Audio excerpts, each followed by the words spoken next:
Olá, Shalom, sejam todos bem-vindos mais uma vez a a casa de Shaare Teshuvah, a sinagoga de Ponta Grossa. E mais uma vez teremos a oportunidade de juntos voltarmos ao nosso quadro a respeito do Pirkei Avot. E para falarmos hoje a respeito desse novo Pirkei, está me acompanhando hoje, do meu lado, o presidente da nossa sinagoga, o Benjamin Saitun. Shalom, sejam todos bem-vindos à nossa sinagoga. É um prazer e uma alegria participar dessas discussões a respeito de Pirkei Avot.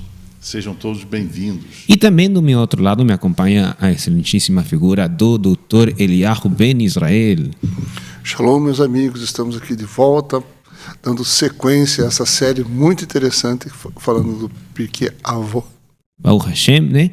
E nós estaremos falando hoje a respeito do novo Pirkei, né? Que é o Pirkei 3. E faremos a leitura primeiro no hebraico e depois no português. Diz assim: Antignos ish soko kibel mishimon atzadik.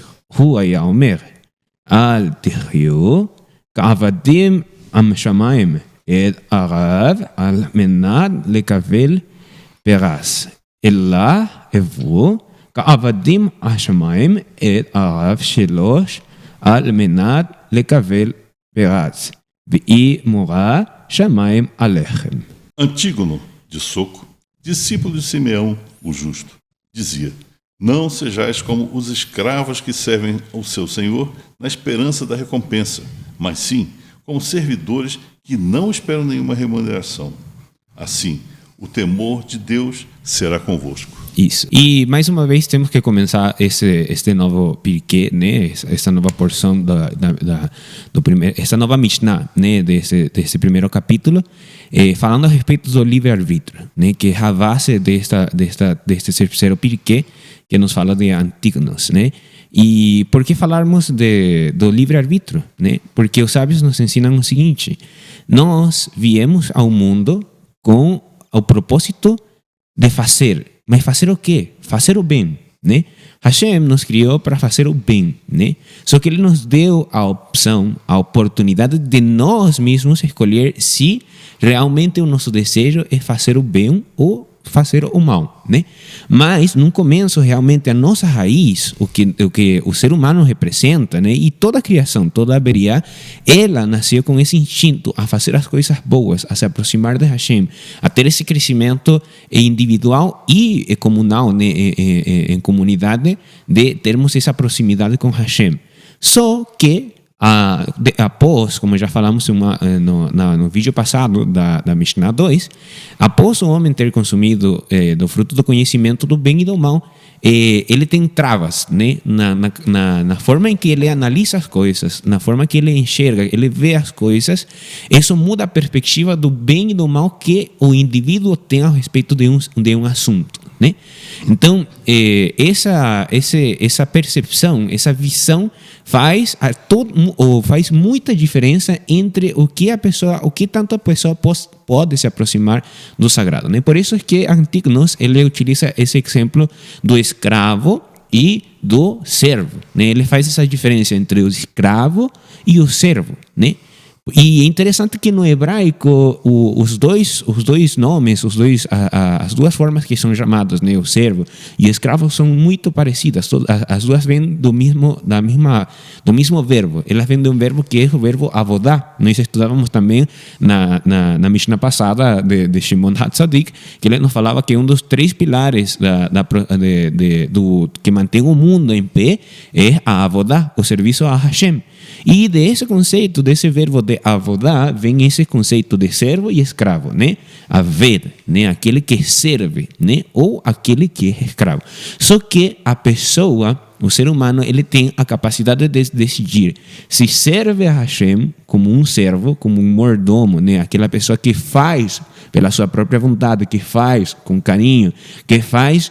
Muitas vezes o servo ele não faz tanto pelo menos na monarquia, nos tempos antigos, os servos que não eram escravos, eles faziam os seus serviços com o desejo de estar mais próximo do próprio rei, de estar mais próximo dessa eminência, né? Então, o escravo não. O escravo ele serve ao seu dono com sofrimento. Ele serve a seu dono através da força. Ele não consegue entender que se ele separasse esses dois conceitos, se ele conseguisse enxergar o mundo com um olhar bom, ele conseguiria mudar a sua realidade, né? E para falarmos disso especificamente, temos uma figura dentro da Torá que exemplifica perfeitamente esse conceito, que qual que é a diferença entre o escravo e o servo, né? E como escalarmos, né? Porque às vezes a pessoa começa como escravo, ou a maioria das pessoas começam ou se envolvem na religião como escravos quando é criança, sobretudo no período da adolescência, né, da juventude. O jovem, ele enxerga a religião como uma coisa pesada, como tradições que não têm sentido, que não fazem sentido. Nós vemos isso em todas as gerações, tipo assim, para colocar um exemplo, nos anos 70, 80, um pouco antes também, nos 60, teve aquela cultura rock, né? A cultura rock é isso, que os pais iam à igreja, os pais participavam dessas questões religiosas, e os filhos falavam, mas por que eu preciso participar disso se eu não entendo isso dessa forma, né? E se afastavam da religiosidade e começavam esse movimento. Também os hippies, também é um movimento que tenta se separar dessa questão da religiosidade, procura a espiritualidade de uma outra forma, mas todos são reformas no pensamento dos jovens, né? Porque os jovens enxergam isso como grilhões, como coisas pesadas, como coisas que travam eles, né? Então, por isso que de geração em geração temos esses exemplos, igual o rap e toda essa cultura, a cultura pop em geral, ele tem essa característica, que ele tenta se afastar da religiosidade que os antigos, que os seus antepassados cultivaram. A cultura normalmente ela tenta degradar essa questão, né? Então, através do olhar, sobretudo no caso do jovem, através do olhar do jovem a respeito da religiosidade que os seus pais ensinaram para ele no seu lar, a cultura tem essa capacidade de mudar a visão da pessoa, né? Então, por isso precisamos de uma base forte. Por isso que queria falar a respeito dessa personagem bíblica, essa personagem da Torá, que é Yosef HaTzadik. De fato, ele é conhecido assim dentro da Torá, pelos sábios, ele é conhecido com esse nome, Yosef o Justo, né? Por quê? Porque ele começou na eminência, começou próximo de Hashem. Próximo de Hashem me refiro porque ele estava muito próximo de seu pai, e seu pai ensinou muitas coisas a respeito dessa relação que o ser humano tem com a santidade de Hashem. E depois ele teve que ser testado, né? Após ele ter sido vendido pelos seus irmãos para Egito, né? Nessa caminhada, ele se tornou um escravo, né? Mas nós vemos que ele, através da percepção que ele tinha das coisas, da percepção que ele tinha do mundo que o rodeava, né, ele conseguiu sair desse estado de escravidão a, de novo, estar em um lugar de eminência, né? Então, nós somos como Yosef HaTzadik. Nós, antes de virmos a Olam Hazé, antes de virmos a esse mundo, a nossa alma estava junto com Hashem. A nossa alma pertencia a Hashem. Estava muito perto dele, né? Então, nós estávamos no começo em uma eminência. Nós descemos a Olam Hazé a tomar uma decisão, se vamos a ser escravos ou se vamos a ser servos. Escravos da lei ou servos da lei, servos de Hashem, né? Então, o escravo é aquele que tem que apanhar, aquele que tem que passar muitos sofrimentos, e ainda assim ele não consegue se liberar, não consegue essa independência. Que muitas vezes se fala isso na nossa geração atual a respeito da independência das pessoas, de como uma pessoa pode se independizar de certas coisas, né? Mas realmente não conseguimos ser independentes se não conhecemos como nos aproximar de Hashem, como ter esse contato com Hashem, né? E aí que muda o conceito, né? De escravo a servo. O servo, ele é independente, de uma ou outra forma ele é independente. Por quê? Porque ele tomou a decisão de se independizar, mas ainda assim ele segue servindo a seu Senhor, né? Então, os judeus todos temos que ter essa consciência de quando nós cumprimos uma mitzvah, quando nós participamos de uma festa, nós estamos participando dessa festa, nós estamos participando dessa mitzvah de forma forçada ou de forma automática, que também é uma outra forma de nos tornarmos escravos, quando fazemos as coisas só para sair da situação, né? Só para sair desse momento, né? Então, nós, cada vez que temos a oportunidade de cumprirmos com uma mitzvah, temos que ter esses dois olhares, né? o olhar de eu estou fazendo esta coisa como um escravo, com um sofrimento, sem alegria, sem responsabilidade, muitas vezes, né? Porque às vezes a pessoa vem para a festa, mas joga toda a responsabilidade da festa no restante da comunidade, tipo a organização, a comida, o serviço religioso, todas essas questões que formam parte de cumprir a mitzvah, jogamos a responsabilidade nas demais pessoas da comunidade. Então nós precisamos sentir esse senso de responsabilidade de falar, viu? Eu preciso ser honrado. Honrado em que sentido? Eu preciso que aquela refeição que eu vou fazer tenha um valor. É preciso que essa reza que estamos fazendo publicamente tenha um valor, né? E como fazer isso de forma honrada? Dando valor a isso, né? Tentando trazer alguma coisa. Por isso é que tem uma mitzvah que nós sempre lembramos no Shelosh Regalim, nas 3 festas de peregrinação.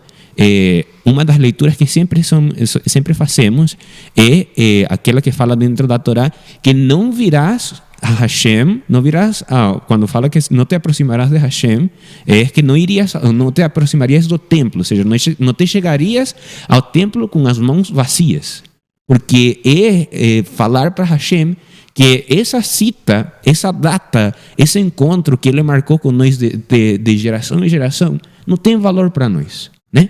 É como um escravo que ele não consegue entender a cultura onde ele está sendo,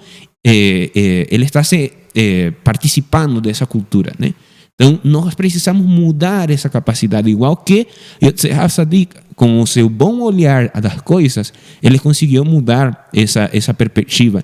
E, através dessa mudança de perspectiva, ele também conseguiu mudar as perspectivas dos que estavam do seu lado. É interessante falar a respeito disso, acho que não tenha falado isso em algum shiur, né? Mas é interessante que os sábios nos falam, e tem registros disso dentro da própria história de Egito, que teve uma época que um faraó se tornou monoteísta, né? Eles aceitaram um só Deus, né? Que era o Deus do Sol naquela época. Depois dele, a próxima dinastia, eles já esqueceram e voltaram ao politeísmo. Amenhotep. Sim. É interessante porque os sábios nos falam que esse faraó que se tornou monoteísta foi o faraó da época de Yosef HaTzadik. A influência de Yosef HaTzadik foi tão forte, olhar a capacidade de análise e as coisas que Yosef HaTzadik falava e fazia eram tão fortes que a geração que viveu ali em Mitzrayim não conseguiam, essa questão que nós falamos, tampar o sol com um dedo, né? De uma outra forma, eles tiveram que mudar a sua capacidade, o seu pensamento, a forma em que eles se desenvolviam, né? A forma em que eles entendiam as coisas, né? Por isso foi que eles conseguiram se sobrepor à fome que passou pela terra naquela época, né? Então, nós, na atualidade, poderíamos falar disso, quero abrir a participação de vocês a respeito disso.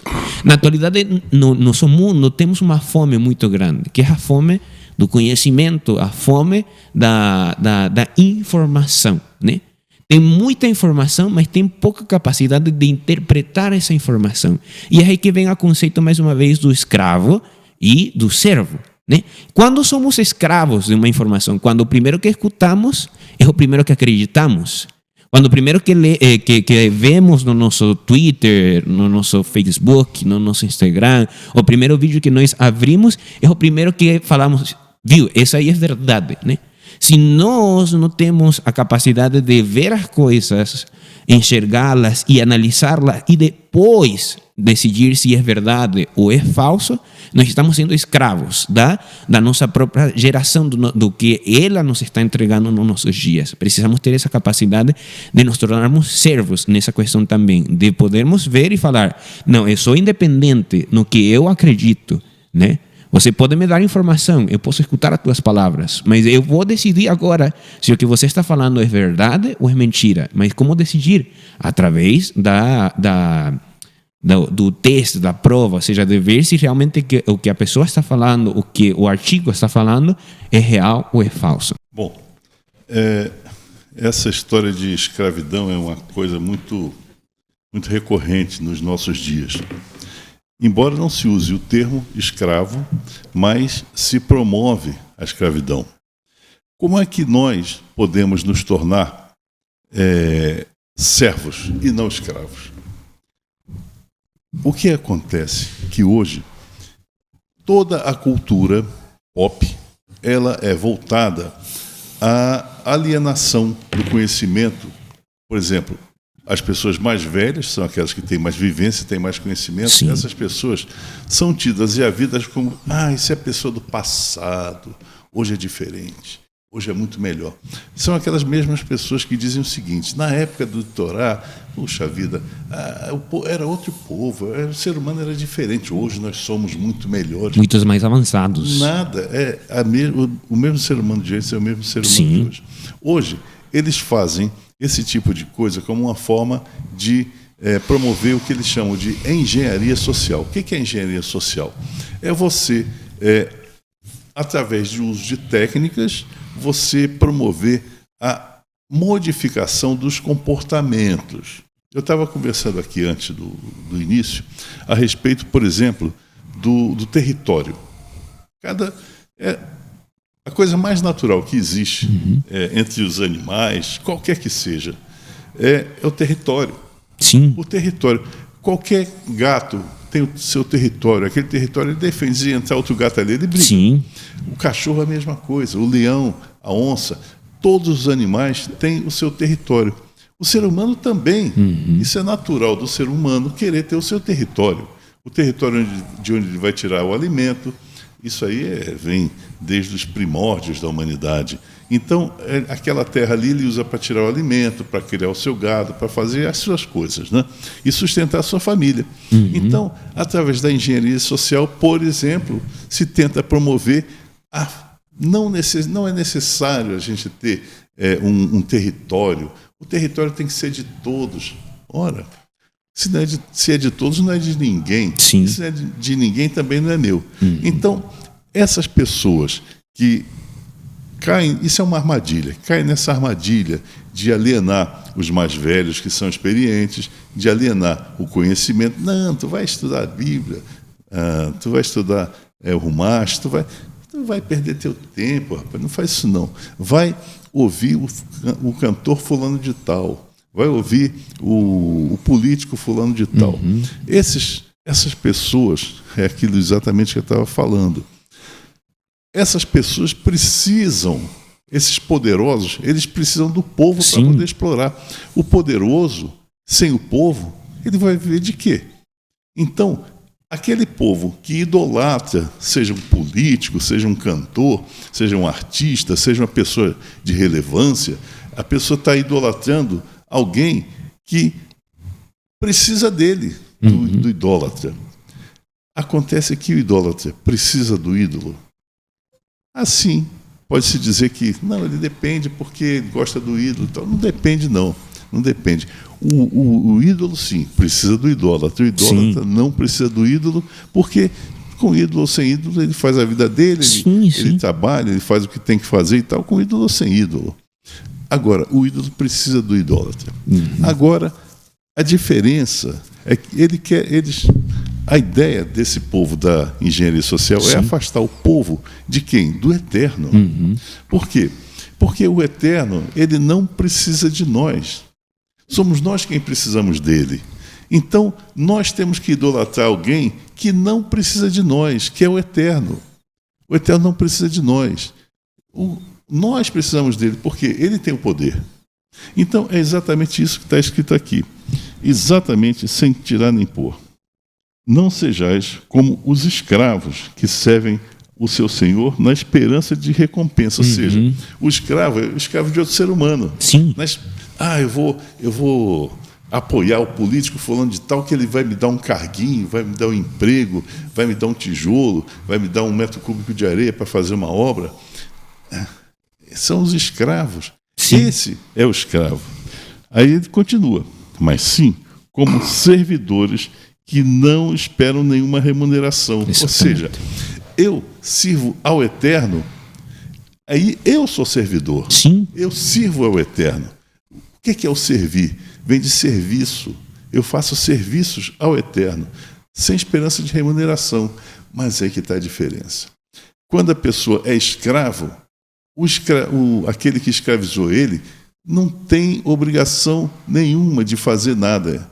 Tomou o poder, dá um chute no cara e acabou. Vai embora, não estou aqui, senão você já me deu o teu voto, acabou. Tchau, vai embora. Vai morrer de fome em outro lugar.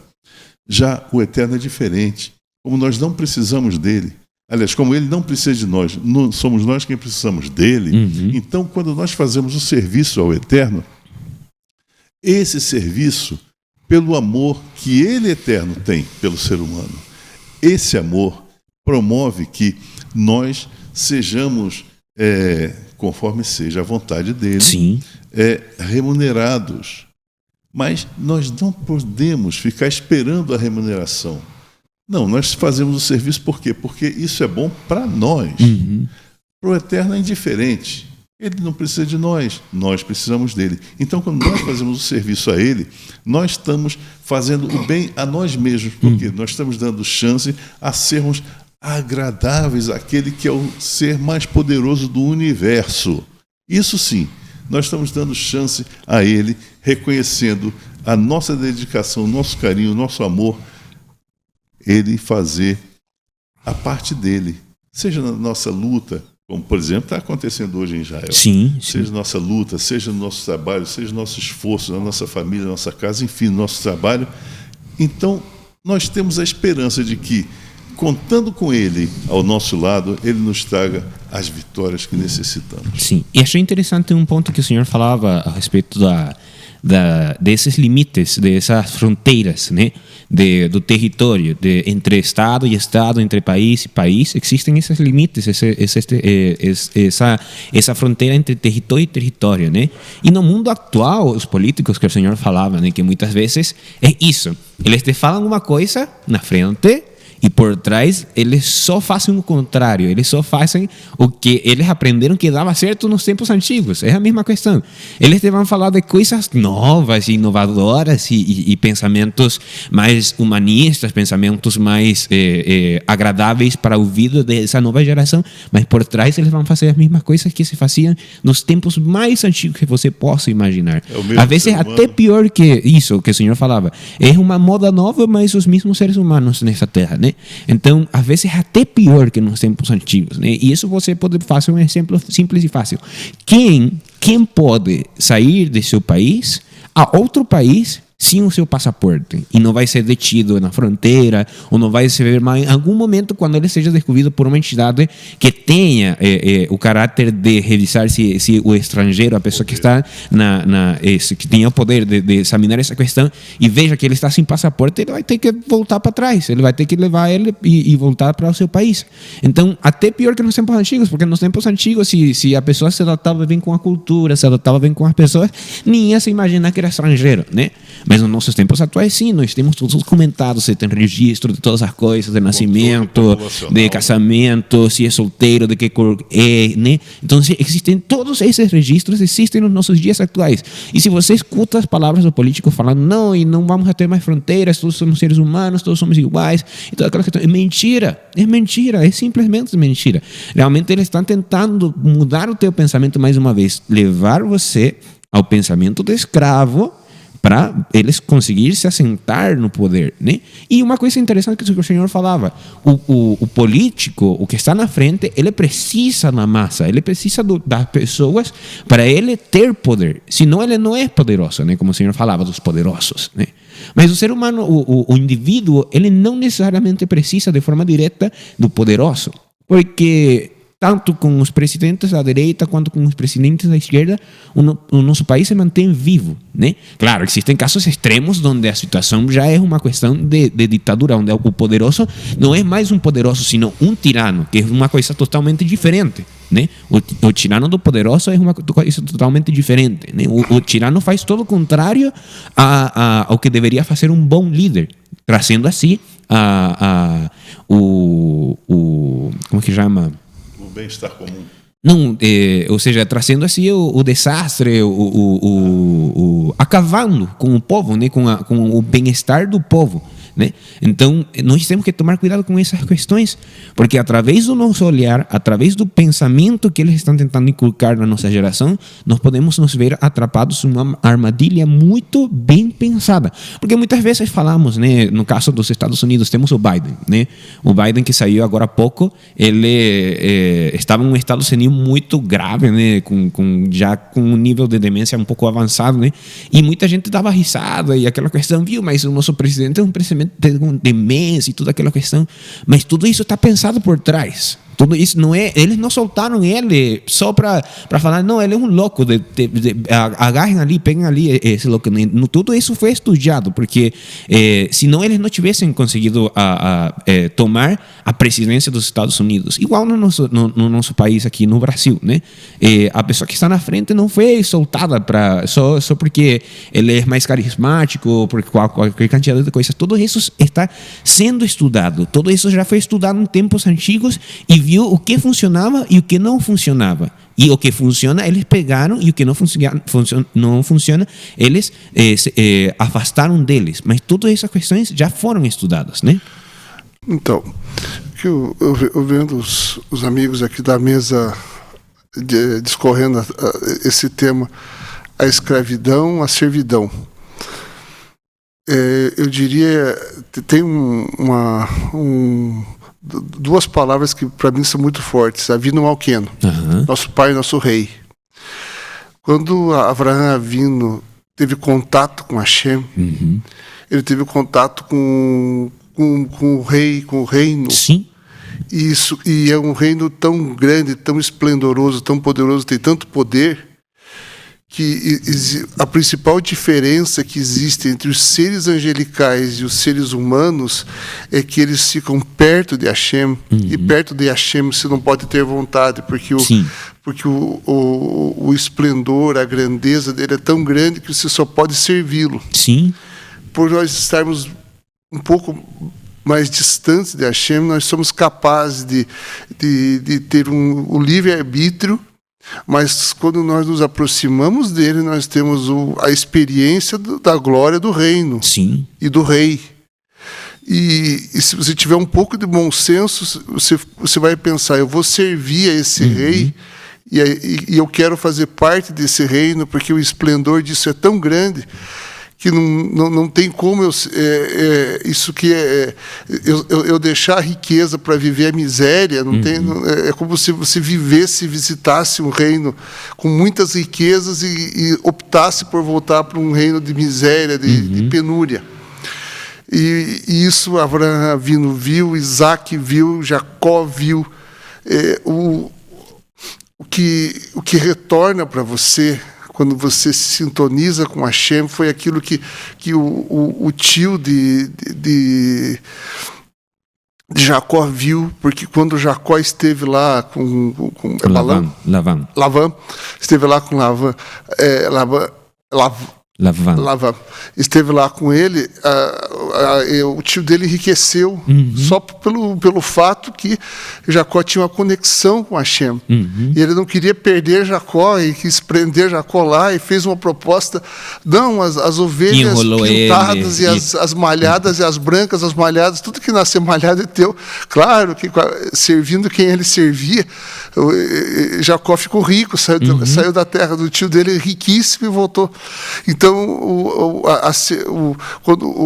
o povo de Israel, quando cruzou o Mar dos Juncos, e eles, o que eles disseram? Quem é entre os poderosos como tu, Adonai, quem é como tu, poderoso e majestosa santidade, temido louvores que opera maravilhas, teus filhos viram a tua glória, Adonai, nosso Elohim, quando tu fundiste o mar, unânimes todos louvaram e reconheceram a tua realeza, dizendo, o eterno reinará para sempre. O que é isso? Você está clamando o rei.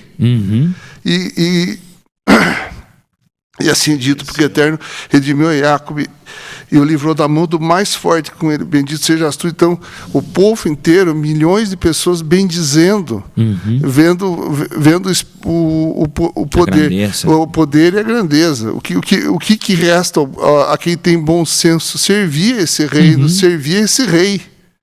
Isso é muito nítido, essa coisa de você... o ato do ser humano de se deparar com isso e saber que você quer servir ao rei. Porque é você ver vida e riqueza e ver miséria e pobreza. Sim. Quando você o que tem qual que é a lógica disso? A lógica da troca é diferente. O escravo trabalha é escravizado por força, por vício, por fome, por comida, por armas. E quando você a decisão de servir ao rei, de servir ao seu pai, é a decisão de você viver e tentar trazer para você esse esplendor, essa glória e essa riqueza que ela vem para a vida do indivíduo. Veio de um modo natural, porque por ter sido criado à imagem e semelhança, somos também signatários desse reino, herdeiros desse reino. Tem que assumir, tem que ir atrás, tem que se dedicar. Ele vem para você, ele está à disposição. A essência disso é Sim. essa. Porque você não precisa, a Hashem ele não precisa escravizar ninguém para servi-lo. Exatamente. Ele não precisaria usar nada do seu poder, porque ele simplesmente não precisa. Ele não precisa que ninguém o sirva. Porque ele tem tudo, ele é dono de tudo, a ele pertence tudo que está no mundo, né? Então a distinção para mim, o Pirkei Avot que ele traz é exatamente isso, a primariedade de sentimento. Ou seja, quando o ser humano pede Sim. a Hashem que permita que lhe sirva, que seja seu servo, e quer ser chamado de um servo de Hashem. Nada tem a ver com o escravo. Existem formas de condução de religiosidade onde existe aquela história que eu faço uma promessa, eu dou uma dádiva, eu dou uma oferenda, eu faço isso, eu rezo tantos trechos de um texto, eu digo determinadas palavras, tentando obter um ganho Sim. de uma troca material, como se aquilo que eu personalizei como uma entidade, como uma divindade para mim, me retribuiria com uma como graça. Como se fosse um caixa eletrônico. Que é dito como graça. Não, eu obtenho uma graça. Sim. Existe, inclusive, a graça do crédito. Você pede a graça, ganha, você paga depois. Sim. Você passa o cartão, você passa o cartão e como é que eu pago? Eu pago com sofrimento físico, com algum tipo de humilhação, de joelhos, ajoelhado, caminhando um trecho, ou com jejum, ou carregando algum símbolo, algum ícone nas costas, levando daqui até um ponto de peregrinação, como é que diz assim, não é peregrinação, de romaria, que é uma forma de você fazer expressar a fé. Em essência, talvez quem está dentro disso não perceba essa distorção e a diferença sutil entre a escravidão e a dádiva de poder servir a Hashem na forma pura do ato em si de servir. E mientras escutava as palavras do doutor, me lembrava de uma questão interessante, né? E o ponto, bom, já foi definido quais são as características do escravo e quais são as características do servo, né? Mas é uma questão importante definir que quando Antignos está se referindo a escravos e servos nesta situação de frente a Hashem, quem é escravo e quem é servo é por vontade própria, ou seja, por vontade própria, pela decisão que ele toma. É o único caso onde o escravo não é adquirido pelo seu dono, sino que o escravo se torna escravo pelos seus próprios fatos, né? Como o próprio doutor falava, Hashem não precisa de escravos. Hashem não quer que a pessoa venha ao Olam Hazé a servir ele através do sofrimento, mas as decisões que a pessoa toma no caminho da sua vida são o que o leva a ter esse desígnio, né, de se tornar escravo, né? Então, Antígonos nos dá uma chave interessante, uma chave importante entre como sair dessa questão de escravo a se tornar um servo, né? E existem níveis mais avançados, que já vamos falar um pouco a respeito disso, porque o Senhor falou de Abraão Avinu e ele saiu desse nível de servo e se tornou uma coisa maior. Já vamos falar a respeito disso, né? Então, o escravo, ele está só de olho, aguardando o momento em que são entregadas as migalhas, o pedaço de pão, o pedaço da refeição, o horário de descanso, toda essa questão, né? Esse todo o bem que ele recebe da jornada de trabalho, do serviço que ele faz, a recompensa o que ele está guardando é a recompensa, né? Essa pequena recompensa que ele se centra, né? Então, um ser humano, quando nos centramos na recompensa, estamos esquecendo que Hashem é ilimitado. Nós queremos limitar Hashem. Essa é uma forma de tentar limitar o poder de Hashem, quando acreditamos que fazendo uma coisa, como o Senhor estava falando, fazendo uma coisa, vamos receber algo em troca. E muitas vezes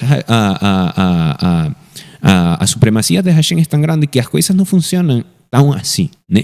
Às vezes nós, vamos fazer um exemplo, não? Não, eu vou cumprir com o Shabbat, este Shabbat agora eu vou chegar primeiro cedo e vou fazer tudo o melhor para poder conseguir no Shabbat, para que na semana que vem, no meu emprego, eu vou receber um aumento no meu salário, né? Está certo ou está errado, né? Não está certo, por quê? Porque o aumento no teu serviço você recebe através do melhor desenvolvimento das tuas funções. Quando você adquire essa capacidade de melhorar a capacidade do que você produz, você recebe um aumento, né? Agora, não é subornar. Sim, não podemos subornar, não podemos dar propina para Hashem. Não tem como subornar ele. Hashem dá recompensa quando ele deseja dar a recompensa. E Hashem traz o castigo quando ele decide trazer o castigo. Tanto assim que isso nós lembramos nesses 10 dias de Yamim Noraim, cada vez que nós recitamos, também no mês de Elul, Nasser e Hod, cada vez que nós recitamos os 13 princípios, os 13 atributos da misericórdia de Hashem, ele fala que é bondoso com todas as gerações e que ele expia os pecados dos pais aos filhos até as 4ª gerações. É ele que decide o tempo em que traz o bem e ele decide o tempo em que traz o castigo. Então, nós não podemos tentar fazer como o doutor estava falando, acreditarmos que Hashem é um caixa eletrônico, que eu coloco um cartão e retiro o dinheiro que eu quero sacar da minha conta. Porque quem controla a conta é Hashem, porque a alma e o corpo e o mundo, todo pertence a Hashem. Esse é o problema. E nós temos uma ilusão. O meu pai me ensinava isso. A ilusão do controle. Nós acreditamos que fazendo as coisas vamos a conseguir algo. E isso funciona aqui no Olam Hazé. Mas no Olam Haba e na dimensão que Hashem se apresenta, não funciona tão assim. Não é tão simples, né? Tanto assim que nós não podemos descrever como que funciona. Como que funciona no mundo de Hashem as questões, né? Mas, contudo, nós precisamos nos esforçar para fazer as coisas com carinho e com amor, que é isso que o Senhor já chegou a falar alguma vez em algum vídeo. Tudo que o ser humano faz é para seu próprio bem. Parece uma coisa egoísta, ou seja, ele faz por interesse. Tudo que o ser humano faz, ele faz por interesse, né? Mas agora temos que dividir esse conceito de interesse com orgulho, né? Quando nós temos um interesse, nós fazemos as coisas para conseguir um objetivo. Igual, como é que nós chegamos a um casamento? Chegamos a um casamento porque uma das partes ou as duas partes tiveram interesse pela outra pessoa. E eles procuraram se aproximar, e procuraram trazer presentes, e procuraram trazer não sei o que mais, e procuraram levar ela para um melhor lugar. Tudo isso com um interesse de quê? Pelo interesse do amor. Igual, Hashem, a relação que o ser humano tem com Hashem tem que ser esse interesse através do amor, não através do medo, como estava falando no começo. Eu não vou quebrar essa verá porque eu sei que quebrando essa verá vou levar uma pancada, né? Ou eu vou cumprir este mandamento porque amanhã eu vou receber tanto. Ou eu vou, o pior ainda, que muita gente pensa assim, e é um pensamento errado.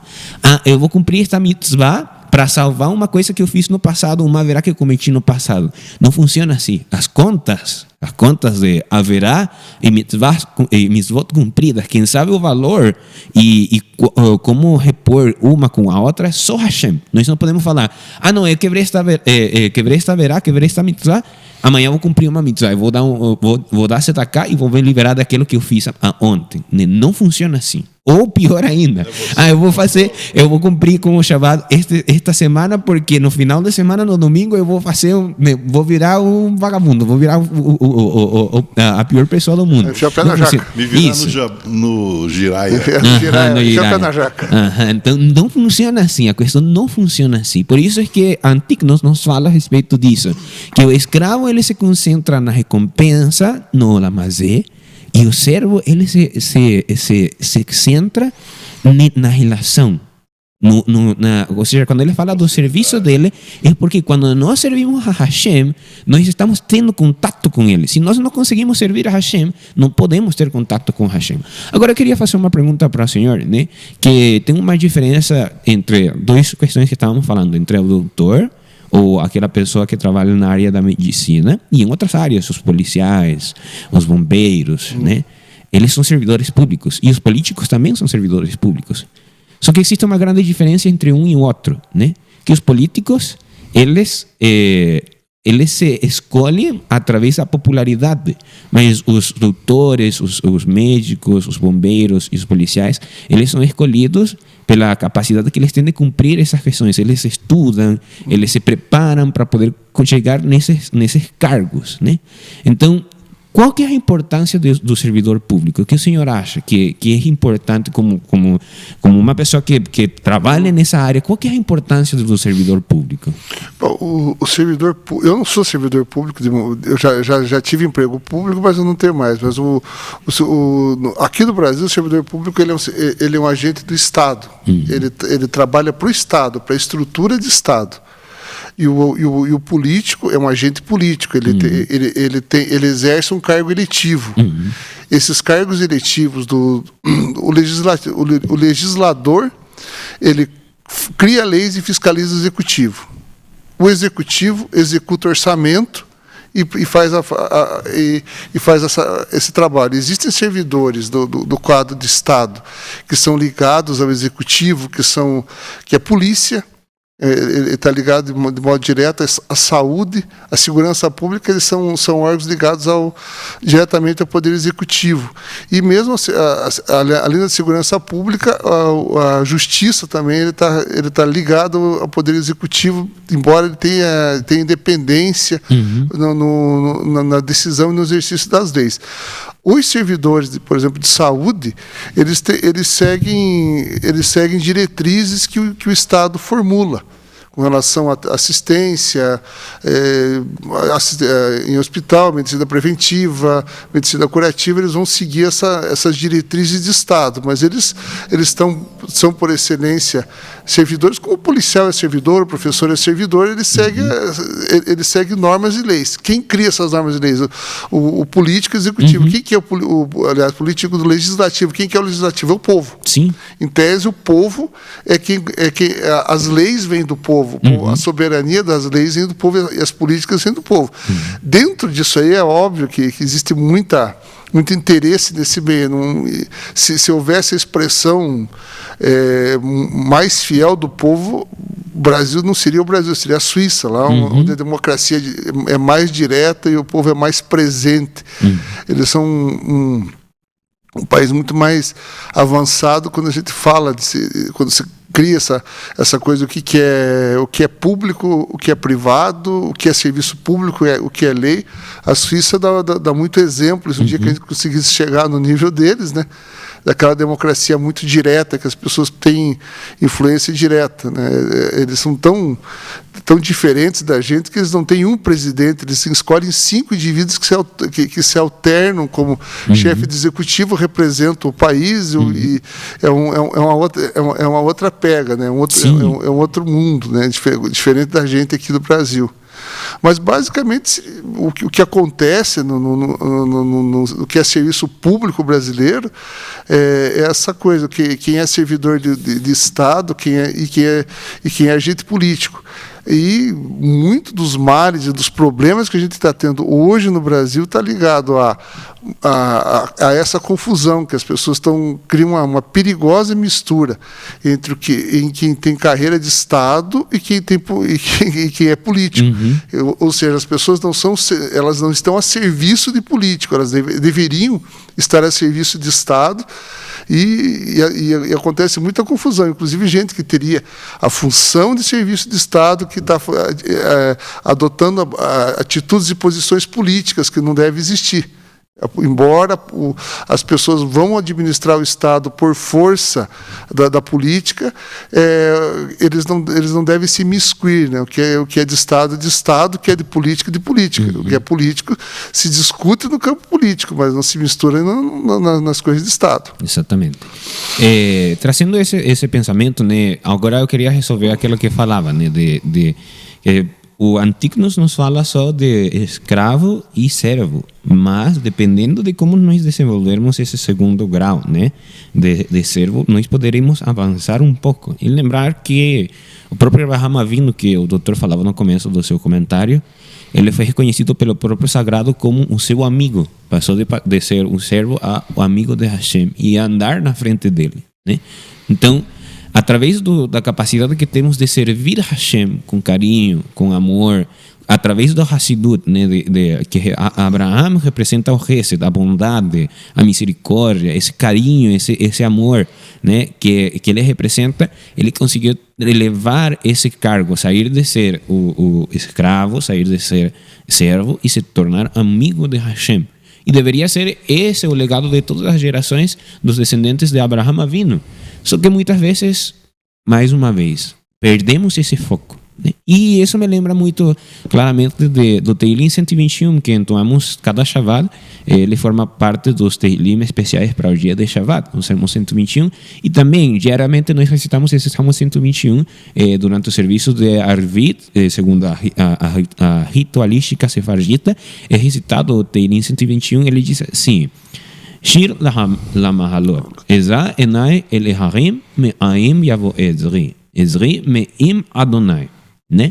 Que traduz assim, né? Cântico aos degraus, elevo os meus olhos para os montes, de onde há de vir o meu auxílio, a minha ajuda? O meu auxílio vem de Hashem, né? É a resposta que traz o Salmo. E vemos que esse está muito referido ao próprio Abraham Avinu, né? Porque Abraham Avinu, ele foi muito testado na sua vida. Os sábios nos falam de 12 provas, a Torá nos fala de 10 provas, né, que Abraham Avinu passou para ele conseguir esse nível de ser amigo de Hashem. E a última prova que nós conhecemos é a Akedah, o sacrifício de seu próprio filho Yitzhak, pelo qual ele lutou tanto. Lutou por quê?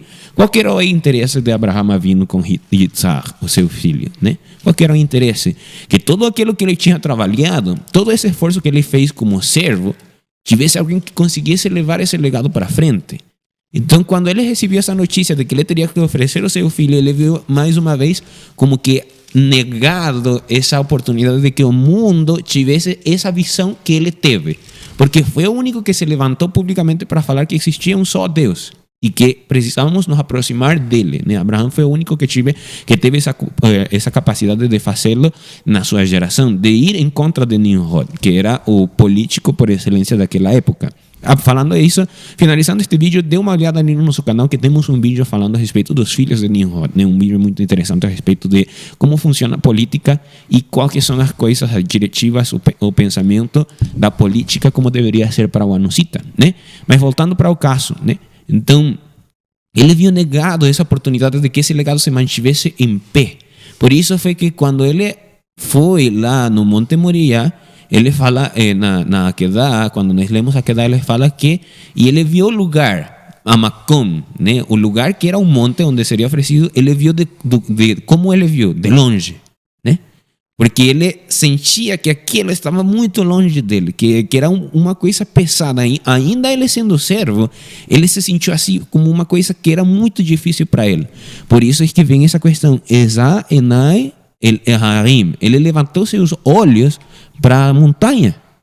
Mas ali ele se lembrou: de onde vem o meu auxílio? De onde vem a minha ajuda? Quem que estou servindo? Qual que é o meu propósito? Qual que é realmente o meu interesse? Ezri me'im Adonai, né? O meu auxílio, a minha ajuda é Hashem, né?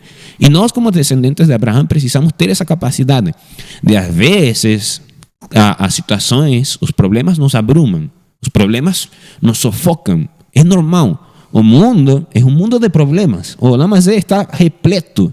Pode acabar, talvez, capaz que acabe o mundo e os problemas não acabem ainda, né? Mas o importante não é o problema. O importante não é a montanha, não é o Everest que nós temos que escalar para chegar nos céus. Porque a ajuda vem de Hashem, né? Hashem está prestes a nos ajudar. Por isso é que a diferença entre o escravo e o servo é isso. Que o escravo está procurando a recompensa, está procurando a coisa no momento imediato, ele está procurando esse pedaço de pão, esse pedaço de alguma coisa que o mantenha vivo. Mas o servo não. O servo, ele sabe que ele pode se manter com vida só estando perto do rei, só estando perto daquele que pode trazer a salvação para ele.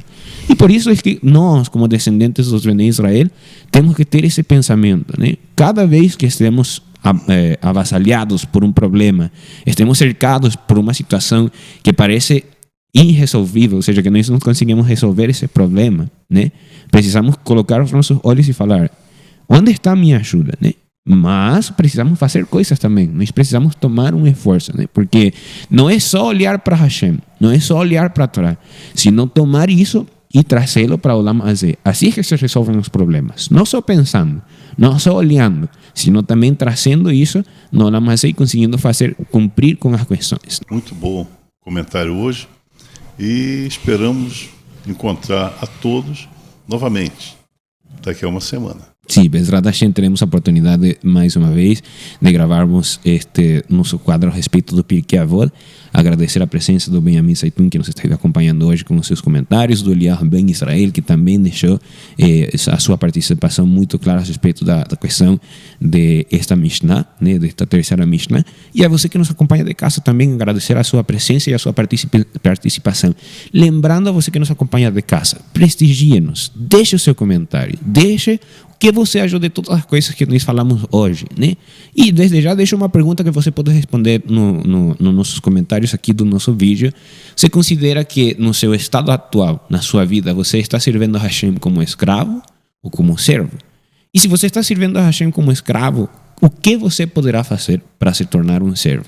E se você está no nível de servo, como possivelmente a maioria de nós estamos, né? O que podemos fazer para alcançarmos o nível de Abraham Avinu e nos tornarmos amigos de Hashem, né? Então essas são perguntas que podemos resolver um pouco mais para frente, Bezrat Hashem. Teremos mais vídeos falando a respeito destas questões, seguindo esta linha de pensamentos a respeito de Pirkei Avot. E nós, mais uma vez, agradecemos a presença de todos os que nos estão acompanhando hoje. Lembrar a você que nos acompanha da casa, deixar seu like, né? Deixar seu like, comentar no nosso canal e se inscrever no nosso canal se ainda não está inscrito. E se está inscrito e ainda não ativou as notificações, ative-as para você ser avisado quando entrarmos em vivo e qualquer das nossas transmissões durante a semana, seja o Shabbat, seja as festas, seja momentos especiais, seja os nossos vídeos, quando postarmos os nossos vídeos, os nossos shorts, todas aquelas questões, todos os nossos conteúdos. Se você ativar as notificações, você será avisado imediatamente pelo próprio aplicativo do YouTube quando nós soltarmos algum conteúdo no nosso canal, né? Nós com isso estaremos finalizando o nosso vídeo de hoje a respeito do Pirkei Avot, do Pirkei Avot, o capítulo 1, a Mishnah 3, e desejamos a todos mais uma vez, como nos aproximamos do Shabbat, Shabbat Shalom! Shabbat Shalom!